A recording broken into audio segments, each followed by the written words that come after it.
I'm Morgan. I'm 24 years old. 2 weeks ago on Mother's Day, my own mother walked into the restaurant where I had worked for 4 years. She embarrassed me in front of 6 tables of strangers on purpose. She looked at me in my server uniform, laughed, and said loud enough for everyone to hear, "Oh, it's you. We didn't realize you still worked here. How embarrassing for us." My sister giggled. The couple at table 12 stopped eating. The family celebrating Grandma's birthday went silent.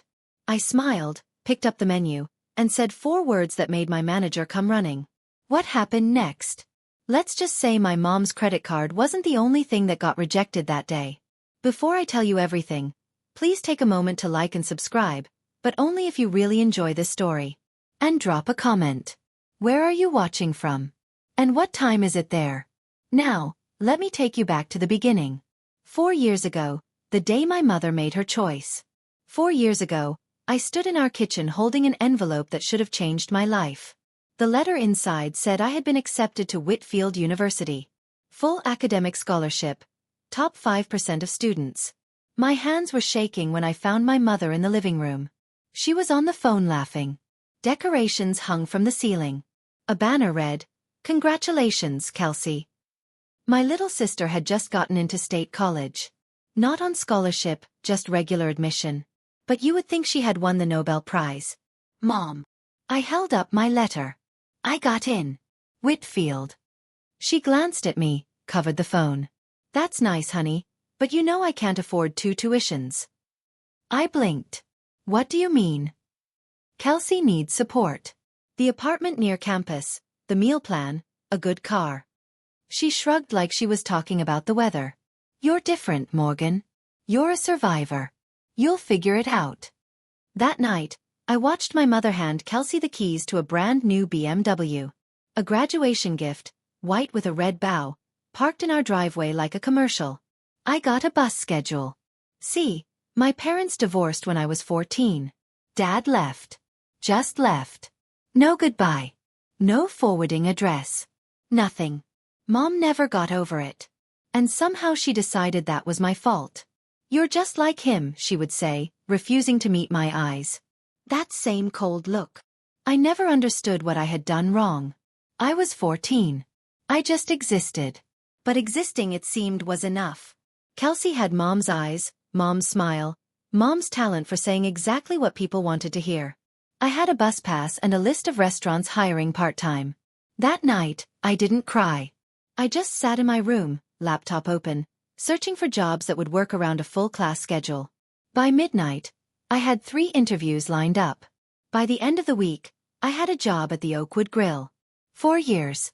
That's 1,460 days of double shifts, early mornings, and 4 hours of sleep if I was lucky. While Kelsey posted Instagram photos from Hawaii, I memorized wine pairings. While she spent spring break in Aspen, I picked up extra shifts. While Mom took her to Paris for her 21st birthday, I celebrated mine alone in my studio apartment, eating leftover bread from the restaurant. I kept a 3.9 GPA. I did research with Professor Hicks in the finance department. I was nominated for the Dean's Academic Excellence Award. Mom didn't come to a single ceremony. Not one. "I wish I could, sweetie," she would say whenever I mentioned anything. "But Kelsey has this thing, and you know how she gets." I did know. Kelsey got everything. The worst part wasn't the missed events. It was the lies. At Thanksgiving, the one holiday I managed to get off, I overheard Mom talking to Aunt Patricia in the kitchen. "Morgan." Mom laughed softly. "Oh, she decided college wasn't for her. You know how independent she is. She would rather work." I stood in the hallway, frozen. "Such a shame," Aunt Patricia said. "She was always so bright. Some people just aren't cut out for school." I left before dessert, told them I had to work early. It wasn't a lie. That's how it went for 4 years. To the family, I was the dropout, the disappointment, the one who liked being independent. No one knew I was 18 credits from graduating with honors. No one knew I had been published in a student research journal. No one knew anything about me at all. And then 3 weeks before Mother's Day, everything changed. I got an email that would flip my entire world upside down. The break room at the Oakwood Grill smelled like coffee and desperation. I was between lunch and dinner shifts, scrolling through emails on my cracked phone screen. Then I saw it. Subject line: Offer of employment, Whitmore and Associates. My heart stopped. Whitmore and Associates, one of the top 10 financial companies on the East Coast. I had applied 3 months ago, never expecting a call back. They hired from Harvard, Yale, not from girls who smelled like hollandaise sauce. I opened the email. Dear Ms. Townsend, we are pleased to offer you the position of Junior Financial Analyst. I read it 3 times, then a 4th. Starting salary, more money than I had made in 4 years of tips combined. My hands shook as I took a screenshot of the offer letter and saved it to my phone. Then I did something I never expected. I called Mr. Davidson. He picked up on the second ring. Morgan, aren't you supposed to be on break? I got it. My voice cracked. The job. Whitmore. Silence. Then, Morgan, that's incredible. You've earned every bit of this. I wiped my eyes with my apron. I wanted you to know first. I'm honored. He paused. When do you start? May 12th. Monday after Mother's Day. Then Mother's Day is your last day here. He cleared his throat. We'll make it a good one. After we hung up, I sat there staring at my phone. That's when I remembered something strange. 3 months ago, Kelsey had posted an Instagram story, a screenshot of an application confirmation. She had cropped out the company name, but I recognized the portal layout. The same portal I had used to apply to Whitmore. She had captioned it, "Big things coming." But she never mentioned it again. No follow-up post, no celebration, no new job announcement. At the time, I had thought she changed her mind. Kelsey changed her mind about everything. Now, I wondered, what if she didn't get in? What if my little sister, the golden child, had been rejected from the same company that just hired me? I couldn't prove it, but the silence told me everything I needed to know. That night, I sat on my second-hand couch and thought about silence. For 4 years I had been silent. When Mom forgot my birthday. When Kelsey posted photos from Europe with captions about family trips I wasn't invited to. When relatives asked why I had given up on school. Silence was safe. Silence kept the peace. But peace for whom? If I stayed silent now, nothing would change. Mom would keep telling everyone I was a dropout. Kelsey would keep playing the golden child. And I would start my new career carrying the same invisible weight I had carried since I was 18. Is that what I wanted? To walk into Whitmore and Associates still feeling like the family embarrassment? I thought about what would happen if Mom ever found out about my job. She would probably spin it somehow. Oh, Morgan finally got lucky. You know, she always lands on her feet. No mention of the 4 years, the grades, the research, the sacrifice. No. If I was going to move forward, I needed to close this chapter properly. Not with anger. Not with revenge. With truth. I made a decision. Mother's Day would be my last shift. I would serve my tables, collect my final tips, and walk out with my head held high. If Mom and Kelsey never found out about my success, so be it. But I wasn't going to hide anymore. I printed the offer letter at the campus library the next day, folded it carefully, slipped it into my work bag just in case. I didn't know yet that just in case would become, thank God I brought this. I didn't know Mom and Kelsey were already making plans of their own. Plans that would bring them straight to my section. The call came on a Tuesday. Mom never called on Tuesdays. Mom rarely called at all. I was walking home from class when her name flashed on my screen. I almost didn't answer. Morgan, sweetie. Her voice was syrup-sweet and dangerous. I was thinking about Mother's Day. I stopped walking. Okay. Kelsey suggested we all have brunch together as a family. She emphasized the last word like it was supposed to mean something. I have to work, Mom. I told you 3 weeks ago. A pause. When she spoke again, the sweetness was gone. You always have to work. It's like you're avoiding us. I'm not avoiding anyone. I'm paying my bills. Well. Her voice turned sharp. If money is what matters to you most, it's not about money. It's about responsibility. Responsibility. She laughed bitterly. God, you sound just like him. He used that word too, right before he walked out. I froze. She never talked about Dad. Never. Mom. You know, a real daughter would make time for her mother. A real daughter would choose her family.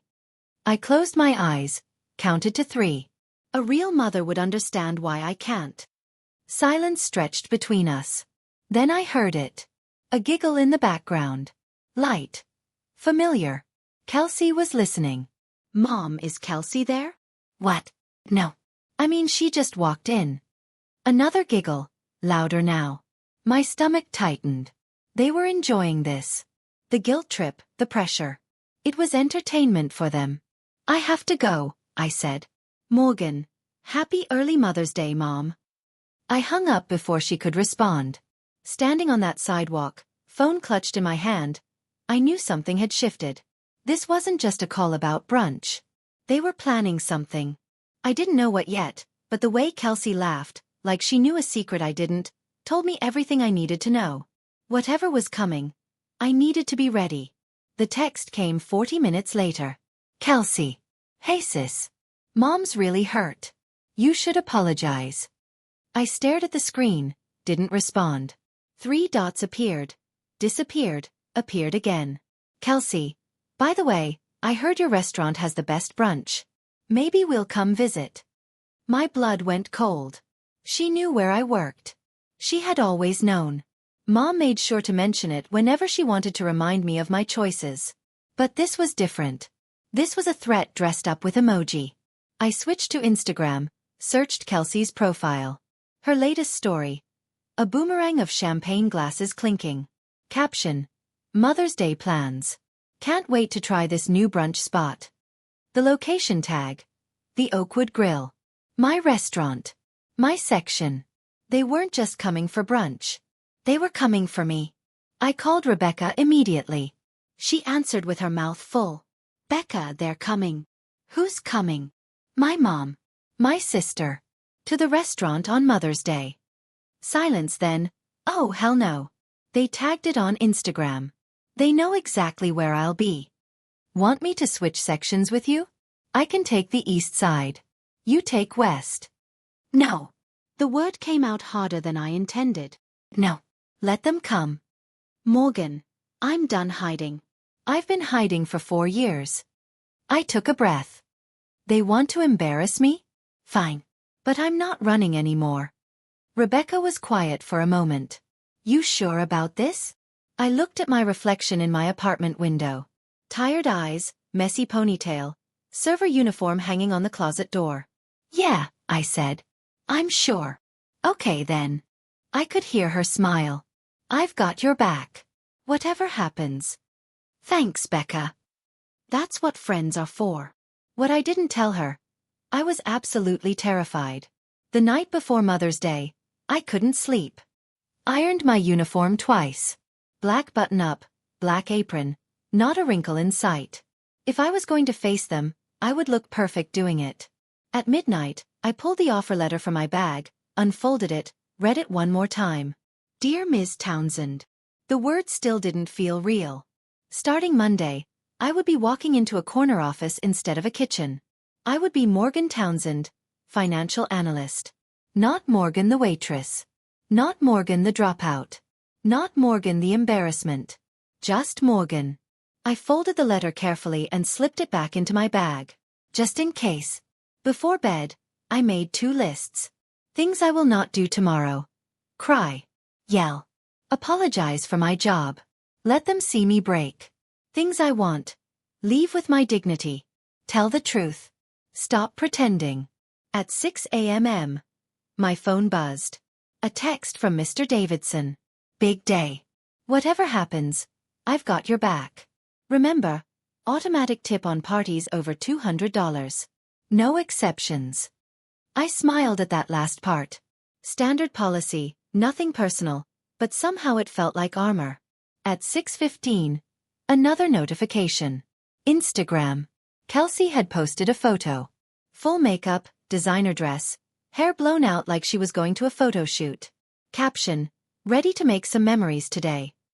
53 likes already. Comments calling her gorgeous and queen. None of them knew where she was going. None of them knew what she was planning. But I did. I got dressed. Slowly, tied my apron with steady hands, looked at myself in the mirror. Today's the day, I whispered. Then I grabbed my bag, offer letter tucked safely inside, and walked out the door. The Oakwood Grill was chaos by 7 a.m. Mother's Day is the Super Bowl of brunch. Every table booked, every server running. The kitchen already smelled like maple syrup and stress.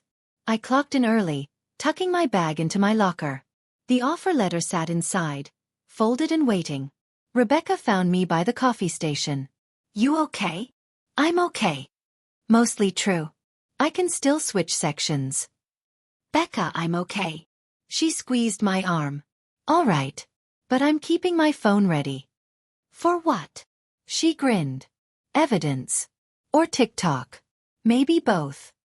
Before I could respond, Mr. Davidson's voice cut through the noise. Team meeting.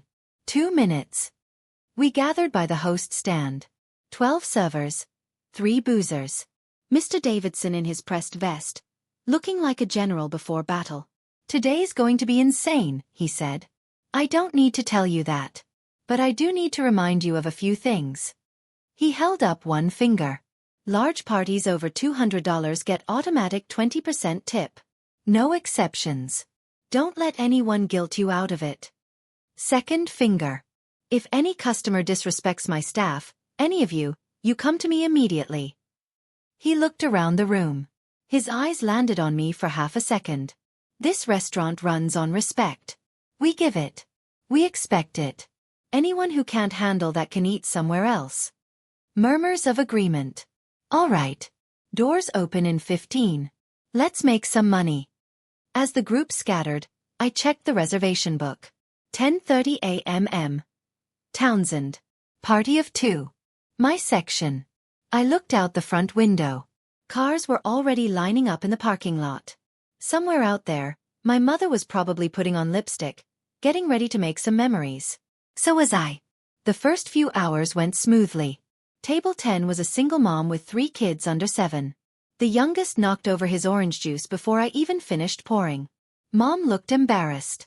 I'm so sorry, she said, grabbing napkins. I know you're busy. Please. I smiled and bent down to help.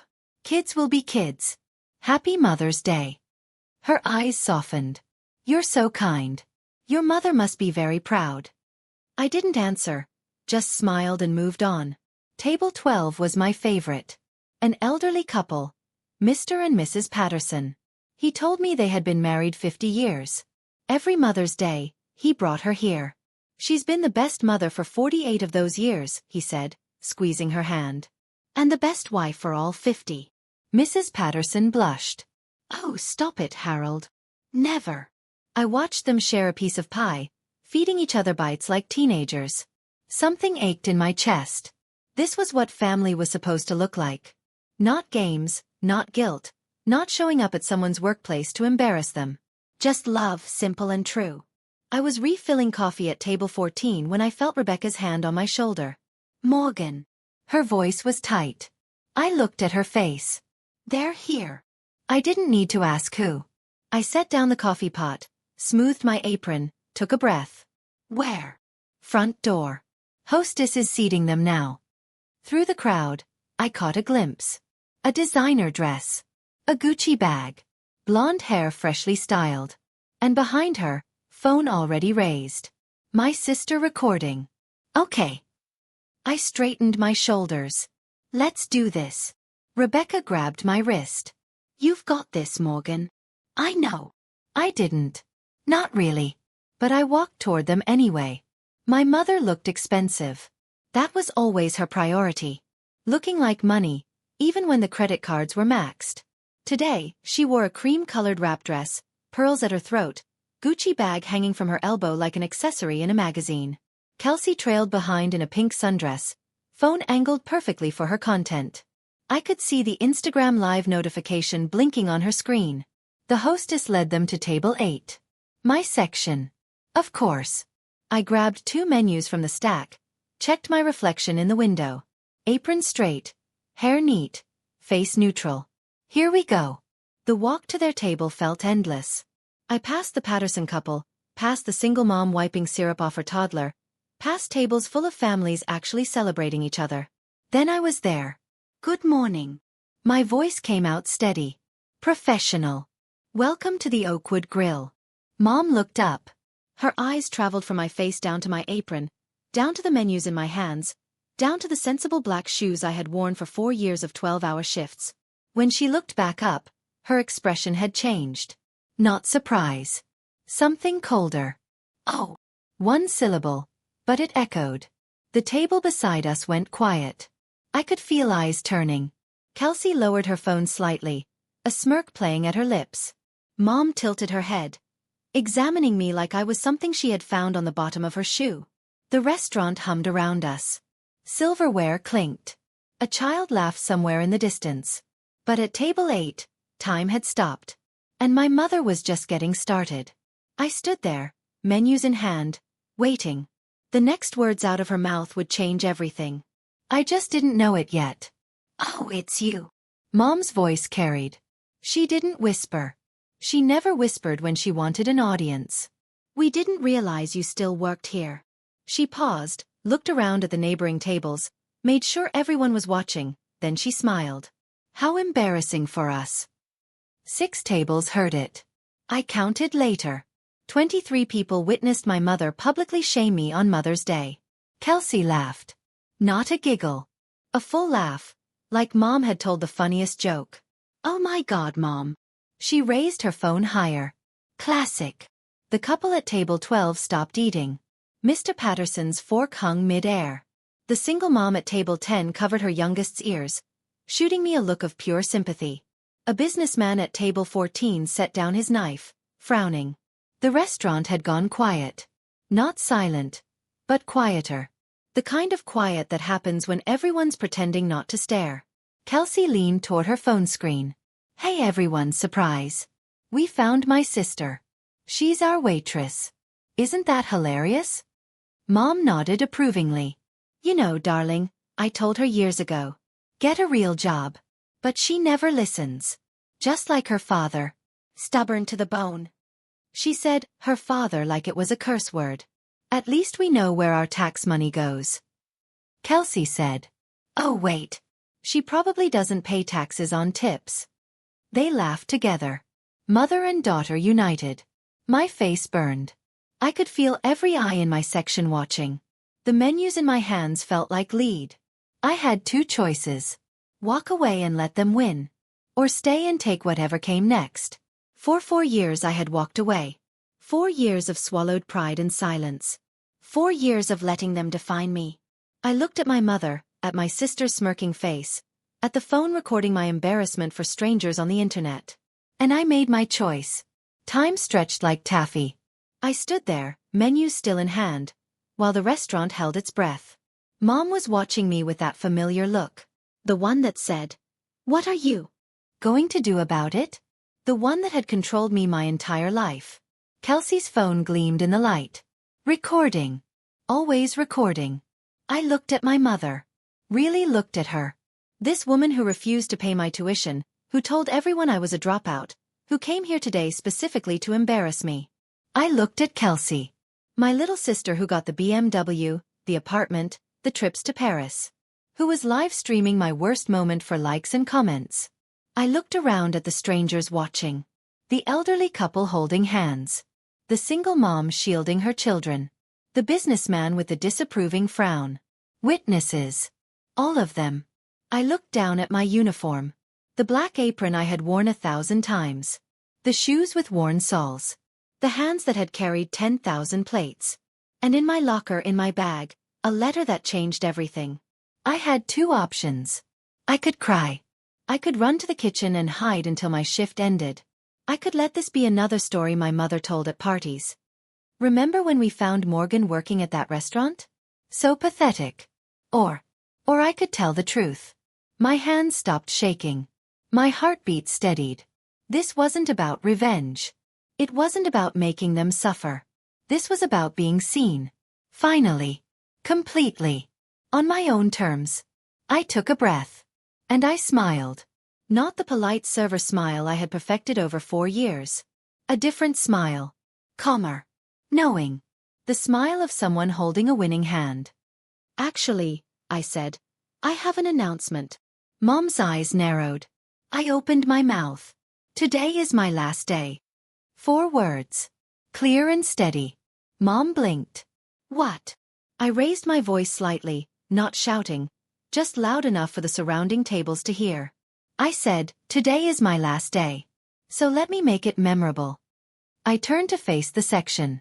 6 tables of strangers who had just watched me be embarrassed. 23 people who probably felt sorry for me. Time to change that. Good news, everyone. I smiled. Today is my final shift at the Oakwood Grill. Starting Monday, I'll be a financial analyst at Whitmore and Associates. Murmurs rippled through the section. Mr. Patterson at table 12 sat up straight. Whitmore. That's one of the top firms in the state. Yes, sir. I nodded. It is. The single mom at table 10 started clapping. Slowly at first, then faster. Her kids joined in, not understanding why, just happy to make noise. The businessman at 14 raised his coffee cup in a small salute. I turned back to my mother. Her face had gone pale. Her mouth opened, closed, opened again. That's ridiculous. Her voice wavered. You're a waitress. You didn't even go to college. Actually, Mom, I did go to college. Full-time for 4 years while working here. I kept my voice even. I have a 3.9 GPA. I did research. I was published in a student journal. That's not. You wouldn't know any of that. I smiled gently. You never asked. Kelsey's phone was still raised, but her hand was shaking now. The smirk had vanished. And Kelsey, I met my sister's eyes. I saw the rejection list. Her face went white. You applied to Whitmore too, didn't you? Silence. They didn't even interview you. The restaurant seemed to hold its breath. Okay, I need to pause here for just a second. If Morgan's story is hitting close to home, if you've ever been the forgotten one in your family, the one who had to fight for everything, drop a comment and let me know. What would you have said in that moment? If you're enjoying this, hit that like button. It really helps more people find these stories. Now, back to the restaurant because things were about to get even wilder. For a moment, nothing moved. Then table 14 started clapping. The businessman stood up, applauding like he was at a Broadway show. Well done, young lady. Well done. It spread like wildfire. Table 10, the single mom, joined in, tears in her eyes. Her kids clapped wildly, still not understanding, but loving the energy. The elderly couple at table 12 rose together. Mr. Patterson's voice carried across the room. Whitmore doesn't hire just anyone. That's impressive. Mom's face cycled through colors. Red, white, red again. She's lying. Her voice pitched higher. She didn't even go to college. I would know. I'm her mother. I reached into my apron pocket. I had moved the letter there this morning. Just in case. I unfolded it slowly, held it up. Would you like to verify, sir? I offered it to Mr. Patterson. He took the letter with careful hands, adjusted his reading glasses. The room went quiet. Morgan Elizabeth Townsend, he read aloud. Junior Financial Analyst, Whitmore and Associates, effective May 12, 2026.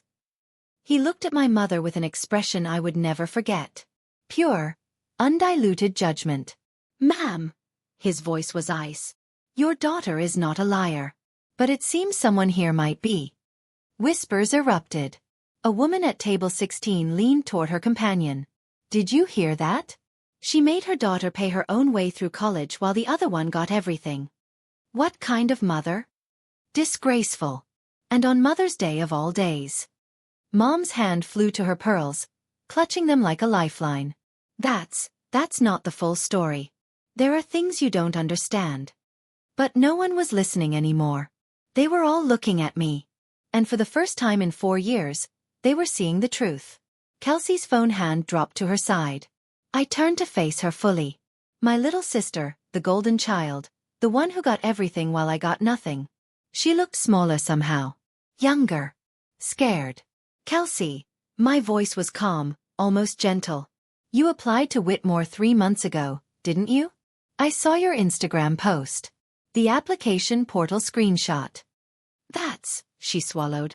That's none of your business. You never posted about getting the job. Never mentioned it again. I tilted my head. They rejected you, didn't they? And you never told Mom. The color drained from Kelsey's face so fast I thought she might faint. Mom whipped around to face her. What? Kelsey, you told me you didn't want a corporate job. You said you were pursuing your influencer career. I didn't.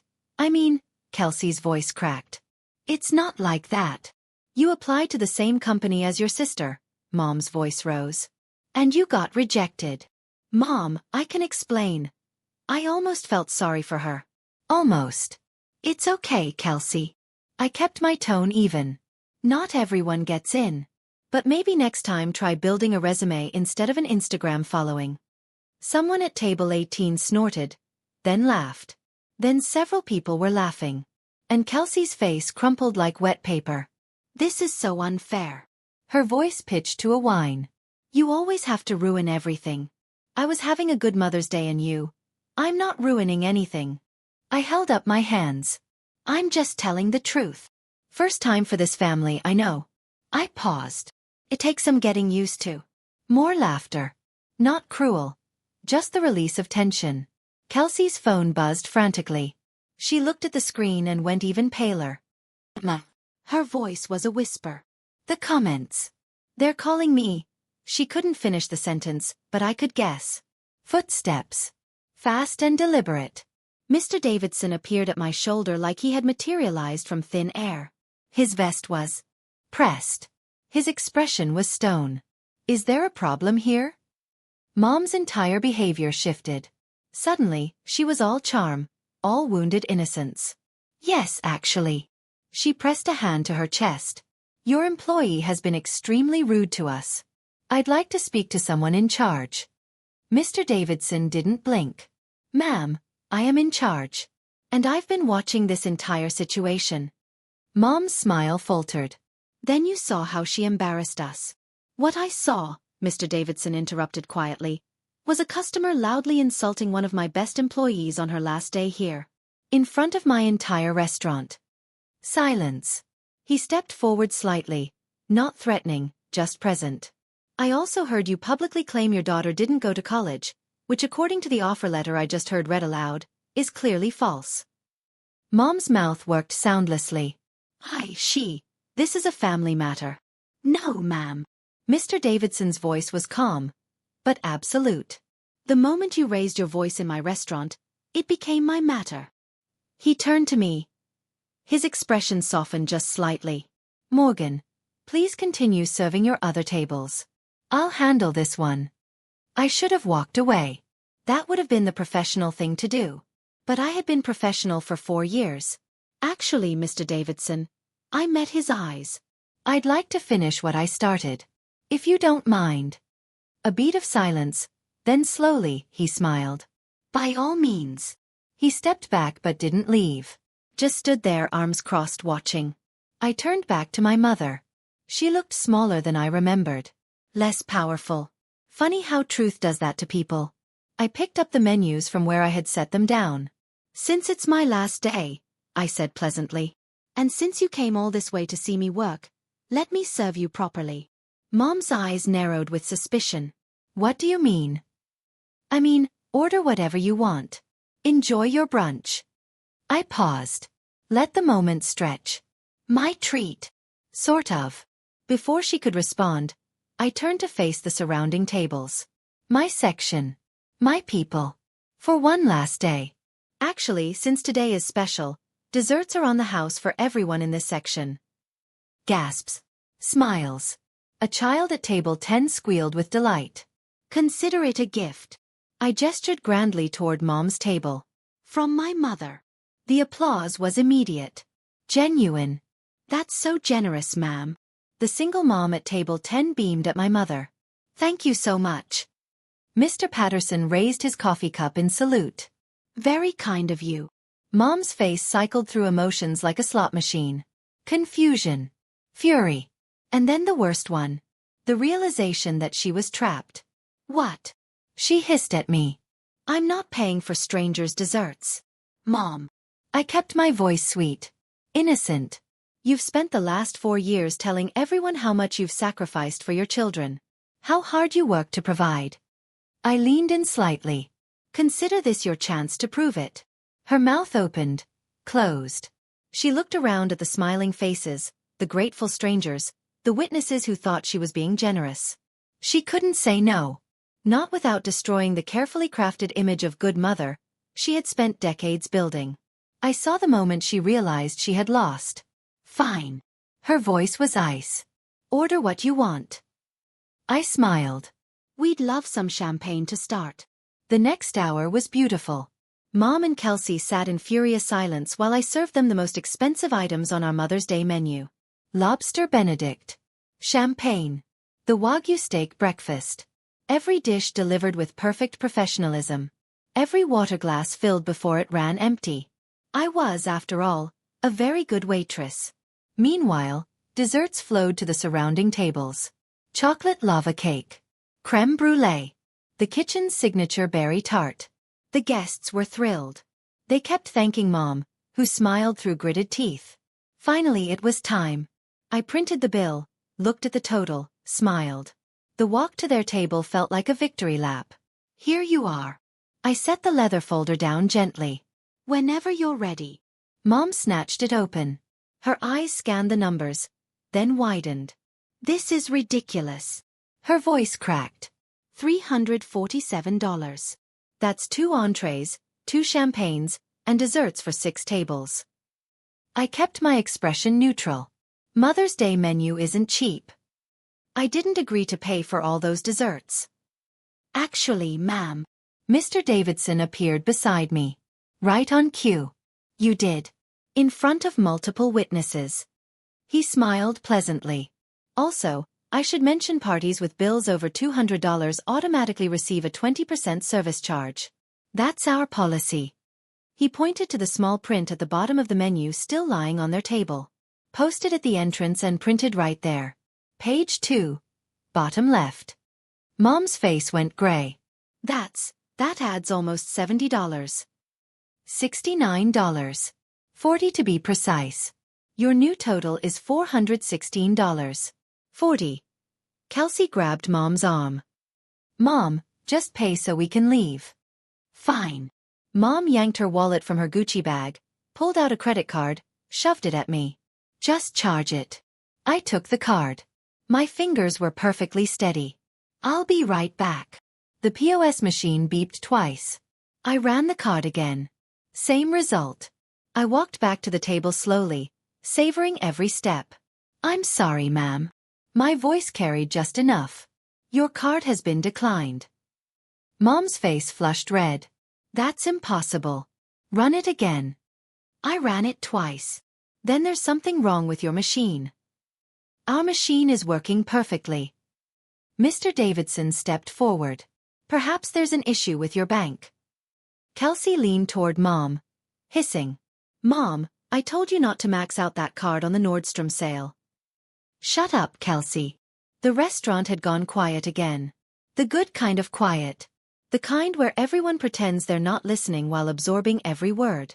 Mr. Patterson's voice drifted over. Is everything all right over there? Mom's smile was pure plastic. Just a technical issue. She fumbled through her wallet, pulled out another card, then another. Her hands were shaking. Try this one. I didn't move. Mr. Davidson cleared his throat. Unfortunately, ma'am, given the circumstances today. He paused, straightened his vest. And given the way you've treated my employee, Mom's face went pale. I'm afraid we'll need to use a different payment method. What do you mean? Her voice was barely a whisper. Mr. Davidson looked her dead in the eyes. Cash only for you. 4 words. Perfectly delivered. The section erupted. Not in applause. In barely suppressed reactions. Gasps. Nervous laughter. One woman literally said, "Oh my God," out loud. Mom looked around wildly at the watching faces, at her smirking daughter, at me. Her empire of lies crumbling in real time. This is discrimination. Mr. Davidson didn't flinch. No, ma'am. He smiled. This is consequences. Cash only for you. Can we just appreciate Mr. Davidson for a moment? Comment, boss. If you think more managers should stand up for their employees like this. I was standing there watching it all unfold. And trust me, even I didn't see what happened next coming. We're almost at the end, and it's worth sticking around for.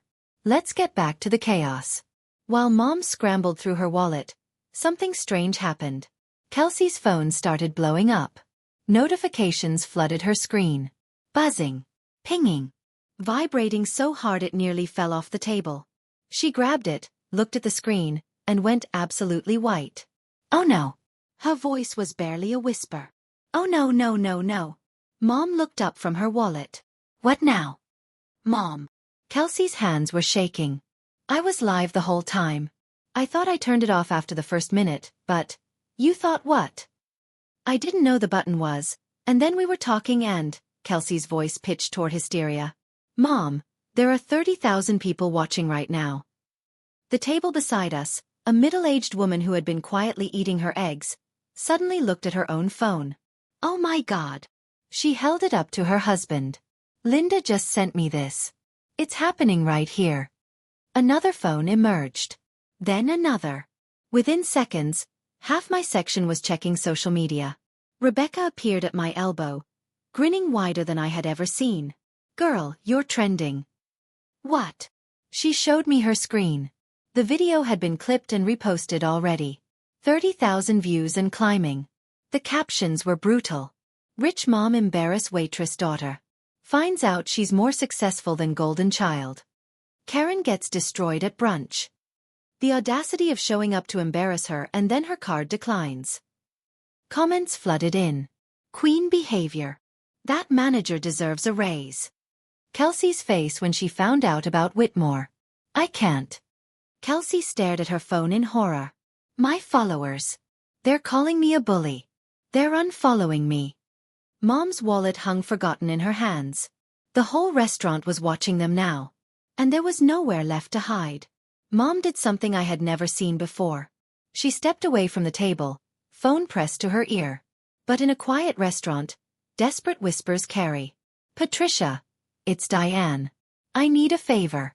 Can you transfer some money to my account? Just temporarily. Aunt Patricia. Mom's sister. Her closest friend. The woman who had spent years hearing Mom's version of every story. I watched Mom's face crumble in real time. What do you mean you saw the video? Her voice pitched higher. Several people nearby exchanged glances. Patricia, that's not what happened. She's twisting everything. You know how Morgan is. Whatever Aunt Patricia said made Mom flinch like she had been slapped.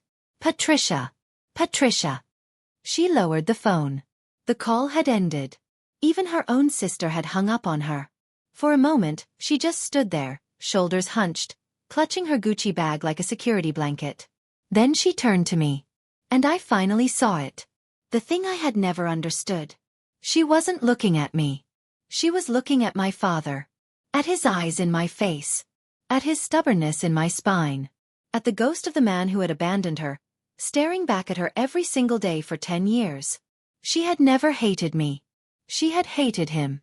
And I was the closest thing she could punish. It didn't make it right. It didn't make it okay. But standing there watching her empire of lies crumble, I finally understood. Morgan. Her voice cracked. Please. I'm your mother. I looked at her. Really looked. This broken woman who had spent a decade punishing her own child for someone else's sins. You've been telling everyone I'm an embarrassment. My voice was steady. You told them I didn't go to college. You came here on Mother's Day to mock me in front of strangers. I took a breath. And now you want me to help you? Silence stretched between us. I reached into my apron, pulled out my tip envelope. 4 years of savings I had kept meaning to deposit. I'll pay your bill. Mom's eyes widened with hope. But this is the last thing I ever do for you. Her face crumbled. This isn't forgiveness, Mom. This is goodbye. They left without saying goodbye. Mom walked out with her head down. Gucci bag clutched to her chest like armor. Kelsey trailed behind. Phone dark. Mascara smeared. They didn't look back. The restaurant exhaled. Mr. Patterson stood and shook my hand. Young lady, you handled that with more grace than anyone I've ever seen. Your future employer is lucky to have you. The single mom at table 10 hugged me. Actually hugged me. My daughter is watching, she whispered. You just taught her something important. The tips that day were the highest I had ever received. Not charity. Respect. Over the next 48 hours, the video exploded. 2 million views. Countless shares. Featured on 3 different Justice Served Instagram pages. Kelsey lost 40% of her followers in 1 week. She had to turn off comments, then go private, then disappear entirely from social media. Her influencer career was finished. The family group chat, the one I had been silently watching for years, erupted. Aunt Patricia, Mom's own sister, texted me directly. I saw everything. I had no idea, Morgan. I'm so sorry for believing her all these years. Even Uncle Richard, Dad's brother, who disappeared along with him, reached out. Saw the video. Your father would be proud of who you've become. I'm sorry I wasn't there. Cousins I hadn't heard from in years sent messages. Family members who had believed Mom's lies for a decade suddenly wanted to reconnect. The narrative had shifted. I wasn't the dropout anymore. I was the one who had succeeded despite everything. Mom never called. Never texted. Never apologized. I didn't wait for it. The following Monday, I walked into Whitmore & Associates wearing a new blazer I had bought with my last tips. My desk had a nameplate. Morgan Townsend, financial analyst.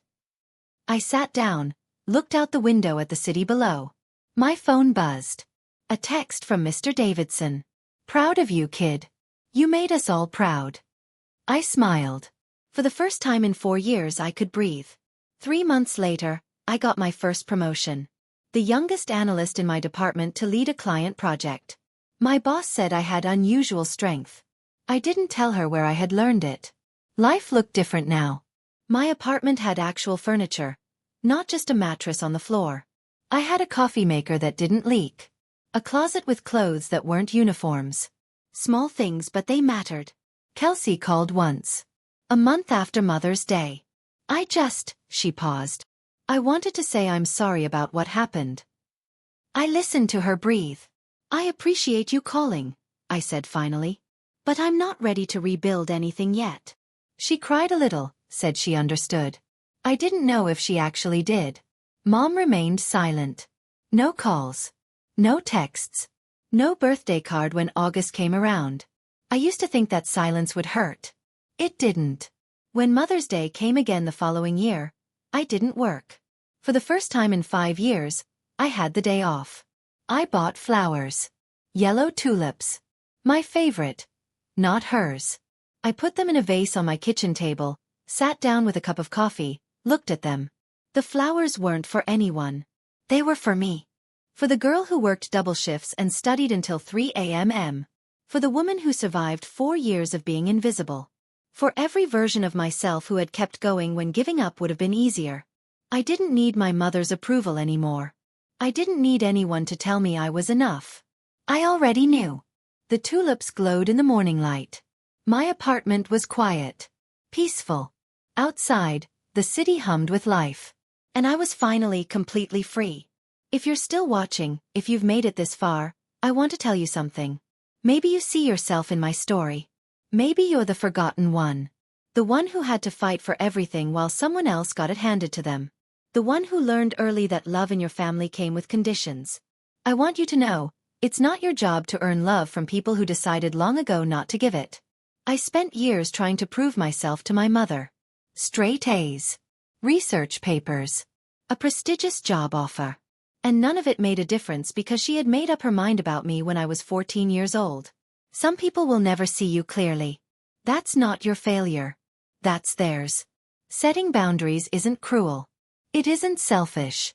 Staying silent while being mistreated, that's what's cruel. To yourself. My mother might never understand what she did. Kelsey might never truly grow up. But that's not my responsibility anymore. What's mine is my peace. My career. My future. And no one, not family, not blood, not guilt, gets to take that from me again. So, if you're still waiting for permission to walk away from people who hurt you, consider this your permission. You don't owe anyone your suffering. Not even your mother. The best revenge isn't destruction. It's becoming so at peace that their opinions don't matter anymore. I'm not angry at my mom. I'm not bitter about the 4 years I spent fighting alone. Those years made me who I am. And who I am is pretty great. Happy Mother's Day. Not to the mothers who tear their children down. To the ones who build themselves up anyway. You've got this. I promise. Before I go, here's what this taught me. 1. Your worth isn't decided by how your family treats you.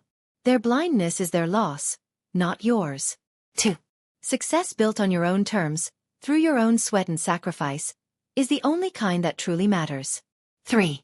The best response to doubt isn't anger. It's becoming so at peace that their opinions simply don't reach you anymore.